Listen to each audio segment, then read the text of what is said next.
Salut les lecteurs, aujourd'hui une biographie, 21 rue La Boétie d'Anne Sinclair, belle saga. Non, ça ne parle pas des frasques de DSK, désolé pour les voyeurs. L'histoire la voilà. Je suis la petite fille d'un monsieur qui s'appelait Paul Rosenberg et qui habitait au 21 rue La Boétie. On croyait tout savoir sur Anne Sinclair? Faux. Tout d'abord, Anne Schwartz, après le nom de résistant de son père, Sinclair. Son grand-père, Paul Rosenberg, marchand d'art exilé à New York, en 1940 était l'ami de Picasso, de Braque, de Matisse. L'ami, le marchand, le mécène, ce que vous voudrez. L'histoire de ce livre, c'est la fusion de l'art et de la guerre, du haut surréaliste, du haut fracassant, du haut dérangeant. Anne Schwartz Sinclair ouvre tous ses placards, vide les armoires familiales, étale ses souvenirs comme des cartes qu'elle découvre, pensive, en même temps que nous. Le lecteur la suit ahuri de pareilles autobiographies que personne ne soupçonnait.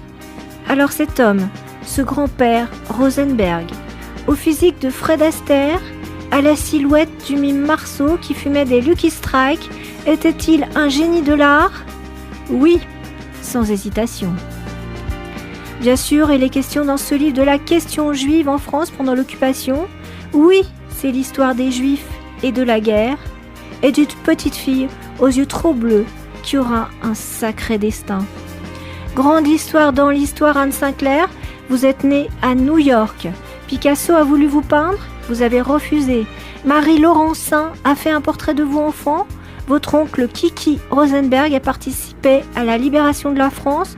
Vous êtes diplômée de Sciences Po. Vous avez été la plus glamour des journalistes. Et surtout, n'oubliez pas, vous êtes la petite fille de Paul Rosenberg.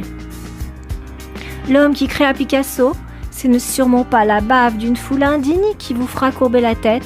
Vous êtes la petite fille de Paul Rosenberg. À noter de très belles photos d'époque, des télégrammes de Picasso, des pancartes antisémites, des œuvres de Renoir, une photo de l'inauguration de l'Institut d'études des questions juives avec l'affreuse Céline et enfin le visage de nacre d'une jolie petite fille aux boucles brunes. Tous à vos librairies. Le cerveau atteint son sommet à 15 ans. Ensuite, il y a la culture. Anne Sinclair, 21 rue La Boétie, aux éditions Grasset. Ciao, c'était Annick Pérez pour Culture Week.